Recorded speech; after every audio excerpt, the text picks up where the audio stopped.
Oke, bismillahirrahmanirrahim. Baiklah, nomor 1. Jadi, di sini kita disuruh membuat kurva. Membuat gambar budget line.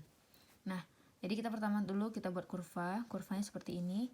Yang A itu adalah notebook, yang B itu adalah pulpen. Budget Hasan yaitu 300.000. Notebooknya 20.000, pulpennya 10.000. Nah, di sini budgetnya ini harus habis, tidak boleh bersisa. Jadi 20 kali berapa yang hasilnya 300.000, berarti kali 15.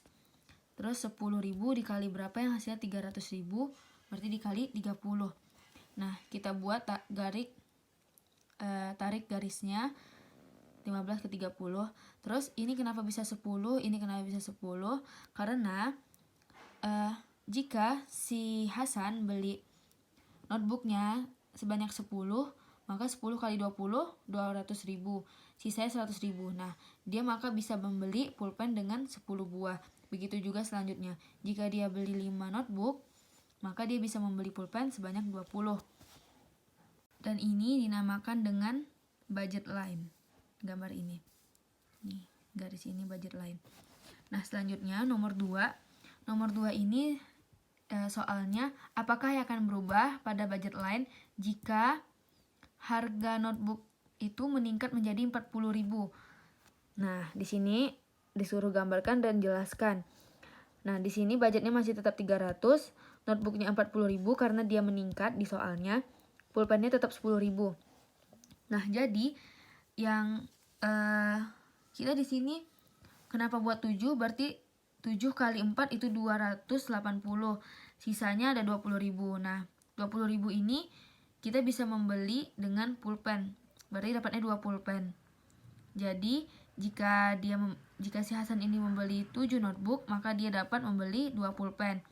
Begitu selanjutnya, jika dia membeli 5 notebook, berarti 5 kali 40, 200, maka dia bisa membeli pulpen sebanyak 10. Karena 10 kali 10 itu artinya 100, maka 200 tambah 100, 300. Nah, begitu juga selanjutnya 3 notebook, maka dia mendapatkan 18 pulpen. Nah, ini gambar dari jika notebooknya meningkat harganya menjadi 40.000. Yang 1C itu di sini dijelaskan di soalnya jika apa yang akan berubah pada budget line jika harga pena itu menurun menjadi 5.000, terus notebooknya tetap 40.000, budgetnya juga tetap 300.000. Nah, di sini kita dapat jawab jika dia membeli 7 notebook, maka dia dapat membeli 4 pulpen. Kenapa? Karena 4 kali 7 itu 28, maka dia 280, maka sisanya ada 20.000. 20.000 bagi 5 itu dapatnya 4. Jadi dia dapat membeli 4 pulpen. Begitu selanjutnya jika dia membeli 6 notebook, maka dia dapat mendapatkan 12 pulpen. Jika dia membeli 5 notebook, maka dia dapat membeli 20 pulpen. Nah, ini adalah kurva atau gambar dari jika pulpen menurun menjadi 5.000. Jawaban selanjutnya yaitu 1D. Di sini dijelaskan apa yang akan berubah pada budget line jika budgetnya itu menurun menjadi 200. Maka gambarkan dan jelaskan perubahan tersebut. Nah, di sini kita ubah budgetnya jadi 200. Notebooknya tetap 40.000, pulpennya 5.000. Nah, di sini kita berapa yang hasilnya bisa menghabiskan 200.000. Nah, 40 kali 5 itu hasilnya 200.000. Maka di sini notebooknya 5 habis, maka ininya 0. Terus di sini 5 kali berapa yang hasilnya 200. Berarti 5 kali 5 kali 4 itu 20, maka 5 kali 40. 5 kali 40 maka hasilnya 200.000. Nah, makanya di sini 40 pulpen, maka di sini dia tidak dapat membeli notebook. Terus jika dia membeli 4 notebook, maka dia dapat membeli 8 pulpen. Nah, jika dia membeli 3 notebook, maka dia dapat membeli 16 pulpen. Jika dia membeli 2 notebook, maka dia dapat membeli 24 pulpen. Nah, ini adalah gambaran kurva jika budgetnya turun menjadi 200.000. Baiklah, selanjutnya nomor 2. Nomor 2 di sini, yang pertama itu dia dibilang supply-nya itu diketahui supply sama dengan Q tambah 60, demand min 2Q tambah 150 dengan minimum price-nya yaitu nih. Minimum price-nya itu dengan nilai 92.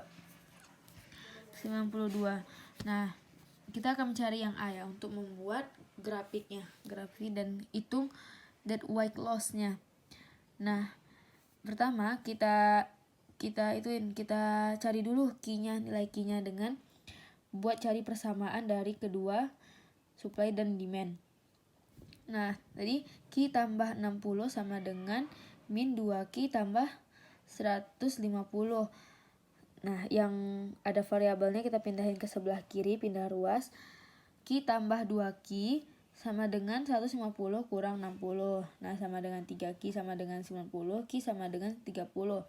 Nah, untuk mencari P-nya, P sama dengan, yang tadi Q kan sebenarnya Q tambah 60, karena Q udah diketahui, maka ya kita masukin yang nilai Q itu 30 tambah 60 sama dengan 90, maka nilai P-nya sama dengan 90. Nah, untuk mencari titik kurvanya, kita pakai yang supply PS yang supply, PS sama dengan Q tambah 60 dan P-nya itu dijadikan sama dengan 0 sama dengan Q tambah 60, Q sama dengan min 60. Nah, untuk mencari nilai Q sama P-nya itu dijadikan 0 masing-masingnya nih, seperti ini. Nah, jadi kita pakai MPD-nya yang di demand. Jadi demand sama dengan min 2Q tambah 150. Q sama dengan 0, maka misalnya Q sama dengan 0 berarti min 2 kali 0 sama dengan 150, maka P-nya sama dengan 150. Nah, jika P sama dengan 0, maka di sini adalah P ini 0 sama dengan min 2Q tambah 150. Maka pindah ruas minnya jadi 2Q tambah 150. Jadi Q sama dengan 150 bagi 2 sama dengan 75. Guys, kita sekarang lanjut ke buat kurvanya. Nah, ini adalah garis P, dan sini adalah garis Q. Nah, ini dilebihkan. Nah, jadi tadi kan kita udah dapat nih titik kurvanya. Nah, ini 150 dapat dari sini. Terus ada angka 92 ini dari price minimumnya nih di sini. Terus 90 ada 90 ini dapat dari ini PS-nya P. Terus juga ada 60 di sini. Ini 60 nih yang P-nya 60. Terus di sini min 60 nih, ada Q-nya karena ini di garis Q kan. Terus ada 30 ini karena kita dapat Q-nya 30. Terus selanjutnya ada 75 nih, 75. Oke. Nah, jadi kita gariskan dulu 150 dengan 75. Nih, 150 sama 75.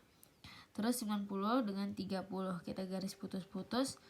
Terus yang ini tarik garisnya 60 sama 60 keseimbangannya. Bukan keseimbangan, astagfirullahaladzim. 60 sama 60 tarik. Nah, di sini kenain di titik ini ya. Nih, titik ini. Nah,